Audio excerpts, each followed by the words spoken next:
지혜가 그의 집을 짓고 7 기둥을 다듬고 짐승을 잡으며 포도주를 혼합하여 상을 갖추고 자기의 여종을 보내어 성중 높은 곳에서 불러 이르기를 어리석은 자는 이리로 돌이키라. 또 지혜 없는 자에게 이르기를 너는 와서 내 식물을 먹으며 내 혼합한 포도주를 마시고 어리석음을 버리고 생명을 얻으라. 명철의 길을 행하라 하느니라.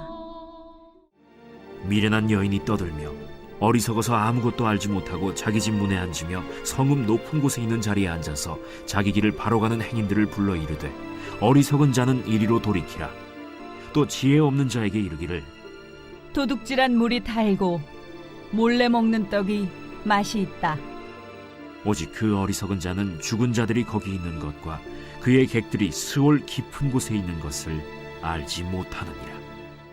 계속해서 잠언의 말씀을 묵상하고 있는데요. 잠언의 말씀을 묵상하면서 우리의 삶을 이끄는 지혜와 또 힘을 얻기를 소원합니다. 약 2달 전쯤에 제가 제 아내의 약을 사야 해서 급하게 약국을 간 적이 있습니다. 약을 사가지고 부랴부랴 집으로 돌아가서 아내에게 약을 먹이고 약을 먹은 한 30분 정도 후에는 좀 좋아졌습니다. 근데 상태가 좋아진 아내가 갑자기 걱정을 하기 시작을 하는 겁니다. 왜냐하면 그 약이 수유를 하는 이 수유부가 먹어도 되는 약인지 아닌지를 확인하지 않은 겁니다. 그리고 나서 설명서를 다시 확인을 해보니까 수유부는 먹어서는 안 되는 약이었던 겁니다. 수유를 하지 않았다면 먹어도 그냥 평소에 먹어도 괜찮을 약이었지만 출산 초기였기 때문에 아이에게 그날 모유 수유를 하지 못했습니다. 만약에 제가 이 약을 살 때 약사님에게 이 약은 수유부가 먹어도 되는 약입니까? 혹은 이 복용 방법에 대한 설명서를 제가 한 번이라도 읽었다면 분명히 문제가 되지 않았을 텐데 너무나 급한 나머지 빨리 이 약을 사서 내 아내에게 먹여야겠다라는 이 생각 하나만 가지고 이 설명서를 읽어볼 생각을 하지 않았던 겁니다. 여러분들은 설명서 얼마나 읽으시나요? 약사님께 사용 방법을 물어보거나 듣거나 또 복용 전에 아마 약은 우리가 좀 확인을 합니다. 이 약은 몇 알을 먹어야 하는가? 그럼 혹시 오늘 교회 올 때 자동차 타고 오신 분 계시죠? 자동차 설명서 읽어보신 분 계십니까? 아마 존재를 모르실 수도 있는데요. 보조석 앞에 열어보면 들어있습니다. 그러면 가장 많이 사용하는 스마트폰, 이 스마트폰 설명서를 혹시 정독하시고 사용하는 분 계신가요? 우리가 익숙하다고 생각하는 것들은 사실 이 설명서를 잘 보지 않습니다. 아마 설명서의 존재 자체도 잘 모를 텐데요. 그럼 우리 인생은 어떤가요? 우리의 인생에도 분명히 인생 사용 설명서가 있습니다. 바로 우리 손에 들고 있는 이 하나님의 말씀이죠. 놀랍게도 이 성경은 우리에게 우리의 인생을 어떻게 사용해야 하는지 알려주고 있습니다. 그런데 사용 설명서에서만 끝나는 것이 아니라 우리의 삶을 어떤 방향과 목적으로, 그러니까 무엇인가를 향해서 우리를 이끌어가는 게 바로 이 성경입니다. 그리고 특별히 잠언은, 성경 66권 중에 잠언은 우리의 인생을 지혜롭게 사용하는 방법을 알려주고 그렇게 이끌어 갑니다. 그런데 잠언의 말씀이 조금 어렵죠. 조금 어려운 말로 되어 있습니다. 수많은 은유와 비유가 이 안에 들어 있어서 우리가 이해하기 어려울 때가 있습니다. 무려 3000년 전에 기록된 말씀이기도 하고요. 시대도 다르고 사람도 다르고 환경도 언어도 문화도 사회, 정치, 과학 모든 게 지금과는 차원이 다른 시대에 기록되어 있기 때문에 우리가 어떻게 보면 이 말씀을 이해하기는 조금 어려울 수 있습니다. 그런데 그때와 지금 다르지 않은 한 가지가 있다면 바로 인간입니다. 인간. 3000년 전이나 사람은 변하지 않았습니다. 모든 사람이 한 번 태어나서 죽는 것은 동일하고요. 인생의 목적을 찾고 어떻게 하면 더 행복하게, 어떻게 하면 더 즐겁게, 어떻게 하면 이 인생의 길을 걸어가는 동안 고난과 수고보다는 조금 더 행복하고 나은 삶을 살아갈 수 있을까? 또 어떻게 하면 더 의미 있는 인생을 살아갈 수 있을지에 대해서 고민을 합니다. 2002년에서 2008년까지 TV에서 방영했던 아주 인기 있던 프로그램이 하나 있었는데요. 그 프로그램의 제목이 솔로몬의 선택. 혹시 기억하시나요? 수많은 이 변호사들이 나와서 한 문제를 가지고 과연 솔로몬의 선택은 한 다음에 찬반 뭐 그렇다 아니다를 가리는 그런 프로그램이었는데요. 그들의 선택을 우리가 보면서 우리는 좀 인생의 어떤 지혜를 좀 엿볼 수 있었습니다. 맞습니다. 우리가 지혜가 필요한 곳이 어디냐면 바로 우리의 인생에 어떤 선택을 해야 하는 순간에 우리는 지혜가 필요하다고 느낍니다. 어떻게 하면 조금 더 좋은 선택을 내릴 수 있을까? 어떻게 하면 내가 조금 더 손해보지 않는 선택을 할 수 있을까? 어떻게 하면 내 인생에 후회 없는 선택을 해서 후회 없는 결정을 해서 보다 나은 행복한 인생을 살 수 있을까? 또 어떻게 하면 내 아이들을 잘 키워낼 수 있을까? 어떻게 하면 노후를 잘 대비할 수 있을까? 오늘 우리가 읽은 본문에 보니까요, 한 아버지가 자신의 자녀가 지혜롭게 살기를 원하는 마음으로 지혜와 어리석음을 설명한 후에 아들에게 선택하라고 말합니다. 우리 눈앞에 있는 지혜와 어리석음의 길에서 둘 중에 하나를 꼭 선택해야 한다라고 말합니다. 이 말씀을 좀 잘 이해하기 위해서 제가 이 배경을 짧게 좀 설명을 드리겠습니다. 오늘 본문인 이 잠언 9장은요, 1장부터 9장까지의 큰 덩어리를 이루는 부분입니다. 1장 10절에 보면 내 아들아 라고 시작하는데요, 내 아들아 라고 시작해서 이 아버지가 바로 솔로몬이죠.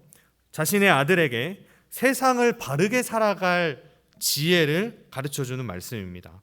8장까지에서는 이 아들이 걸어가는 길, 그러니까 인생길에 대해서 이야기합니다. 삶의 여정이죠. 옳은 길에 머무르고 굽은 길로 빠지지 않고 너가 가는 길을 똑바로 잘 걸어가라 라고 가르치고요. 이 여정의 절정인 오늘 읽은 9장에 와서는 아버지가 지금 아들을 선택의 기로에 두 갈래 길에서 아들에게 멈춰 세워서 이야기하는 겁니다. 그런데 그 선택을 해야 하는, 아들이 선택해야 하는 대상이 누구냐면 바로 여인입니다. 여인. 구약 성경을 기록한 이 히브리어에는요, 한글과는 다르게 이 단어에 성이 들어 있습니다. 남성 단어가 있고요, 여성 단어가 있는데요, 우리가 잠언에서 보는 이 지혜라는 단어는 여성 단어입니다. 여성. 그러니까 지혜라고 하면 히브리인들에게, 유대인들에게 지혜라는 말을 하면 자연스럽게 여성성을 떠올리고요, 뭐 권력을 이야기하면 자연스럽게 남성성을 이렇게 생각을 하게 됩니다. 그러니까 너의 인생을 올바르게 살아가려면 지혜로운 여인과 같은 이 지혜를 얻어야 한다라고 지금 아버지가 이야기하고 있는 겁니다.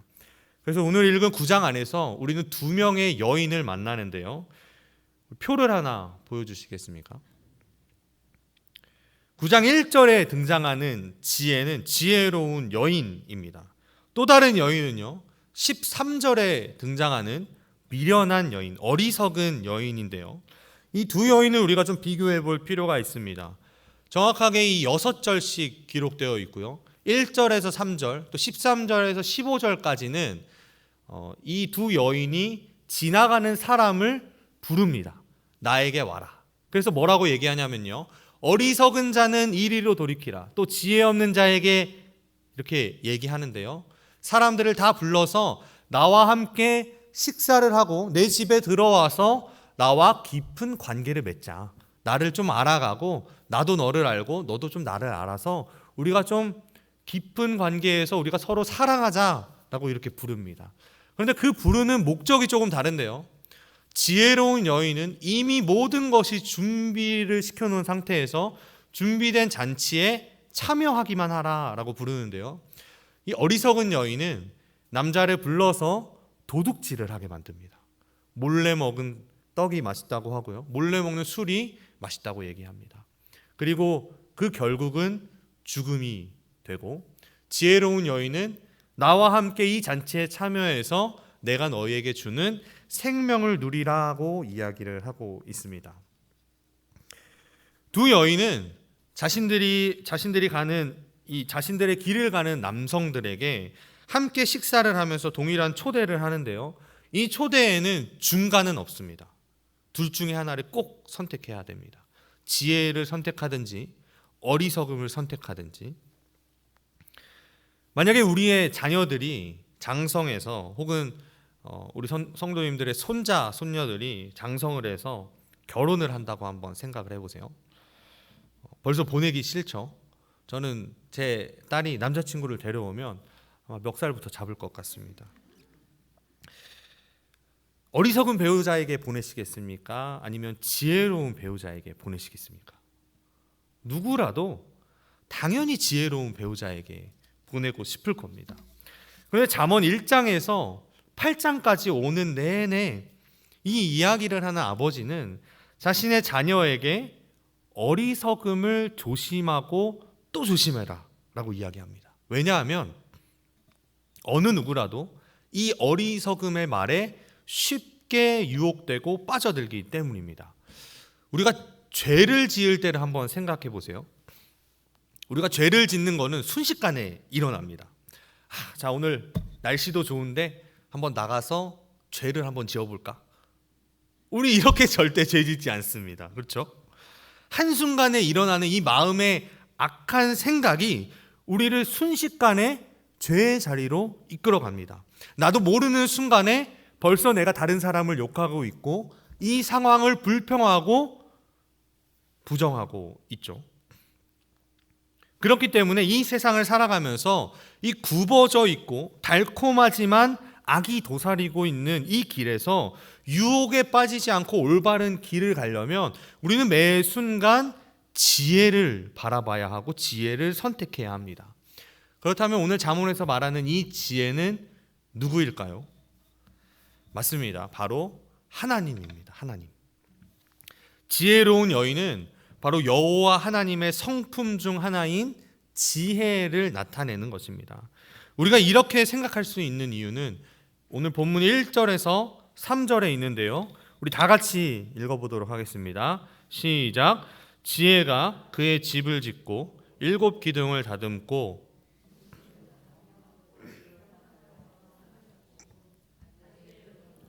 성중 높은 곳에서 불러 이르기를. 아멘.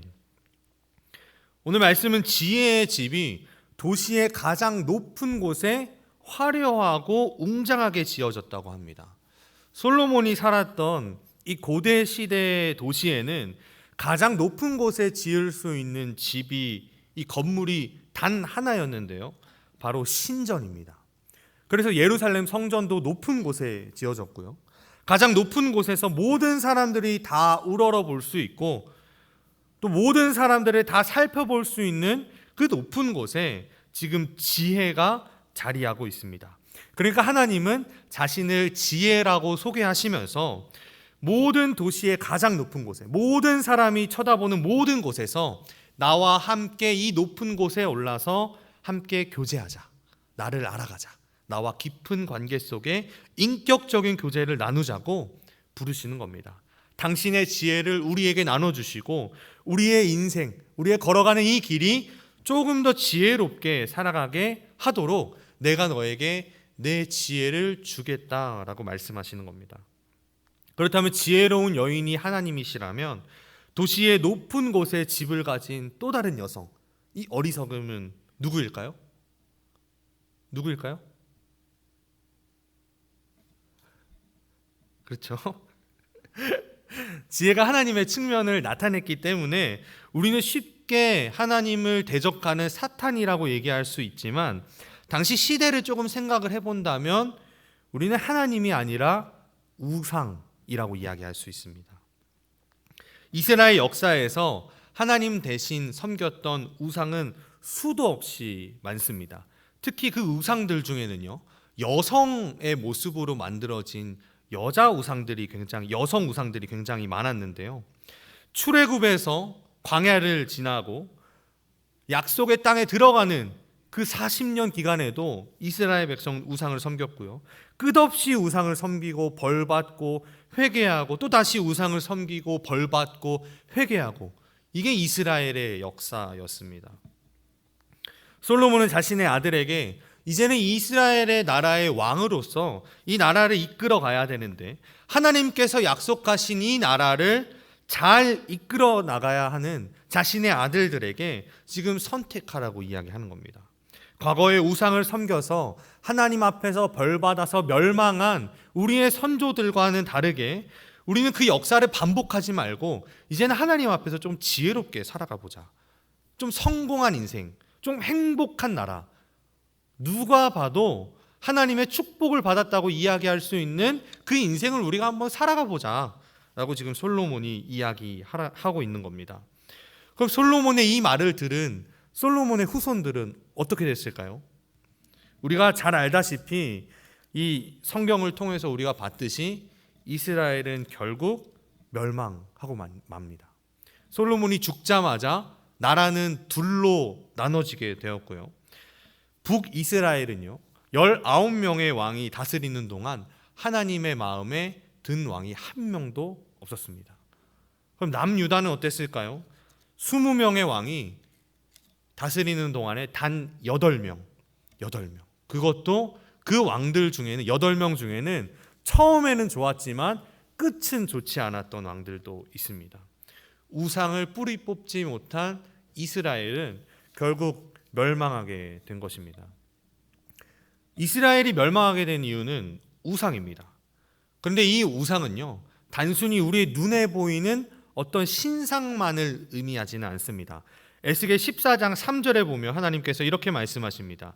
인자야, 이 사람들이 자기 우상을 마음에 들이며 죄악의 걸림돌을 자기 앞에 두었으니 그들이 내게 묻기를 내가 조금인들 용납하랴.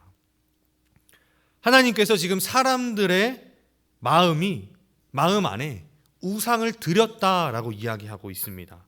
그냥 눈에 보이는 우상이 단순히 우상이 아니라 사람들이 우상을 지금 자기 마음속에 들였고 자기 삶 앞에 그것들을 가장 우선순위로 삼았다라고 지적하시는 겁니다. 하나님께서 말씀하시는 이 우상은요, 결코 눈에 보이는 것이 아니라 인간의 마음이 성공이나 사랑이나 재물, 가정 같은 이 좋은 것들, 유용한 것들을 내 인생에서 가장 우선순위에 삼았을 때 그것을 바로 우상이라고 말씀합니다. 대표적인 게 우리 돈이라고 할 수 있겠죠.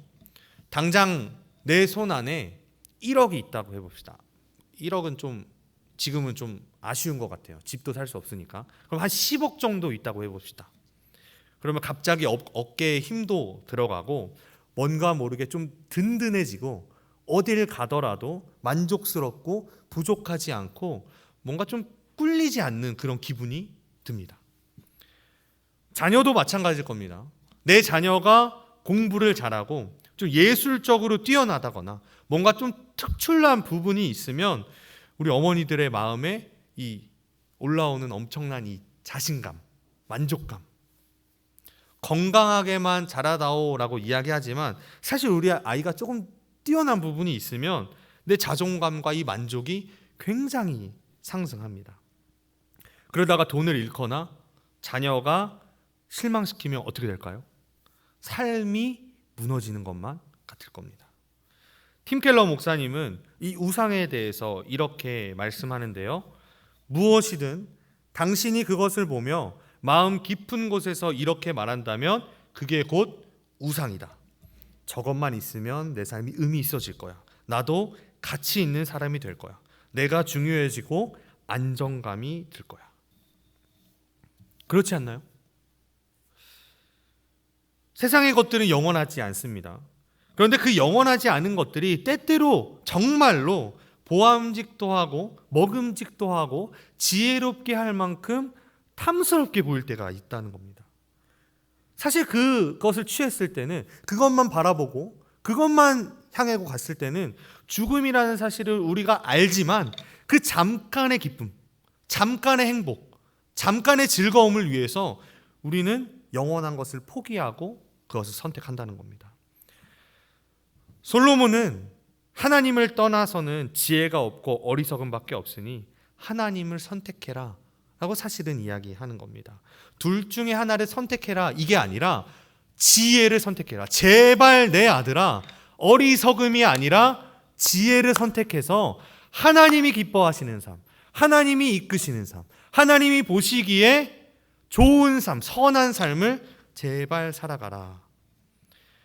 애초에 솔로몬은 이 잠언을 시작하면서 이렇게 이야기했습니다. 여호와를 경외하는 것이 지식의 근본이거늘 미련한 자는 지혜와 훈계를 멸시하느니라. 여호와를 경외하는 것이 지식의 근본인데 이 지식의 근본이자 지혜 그 자체이신 하나님을 선택하지 않고 미련함을 따라가게 됨으로써 망하게 된 것은 어떻게 보면 당연한 결과입니다. 그런데 이스라엘이 망하고 한 600년 정도 후에 이스라엘에 한 사람이 태어나는데요. 그 사람을 누가는 이렇게 묘사합니다. 누가복음 2장 40절입니다. 아이가 자라며 강하여지고 지혜가 충만하며 하나님의 은혜가 그의 위에 있더라. 2장 47절입니다. 듣는 자가 다 지혜와 대답을 놀랍게 여기더라. 2장 52절입니다. 예수는 지혜와 키가 자라가며 하나님과 사람에게 더욱 사랑스러워 가시더라. 맞습니다. 바로 예수님입니다.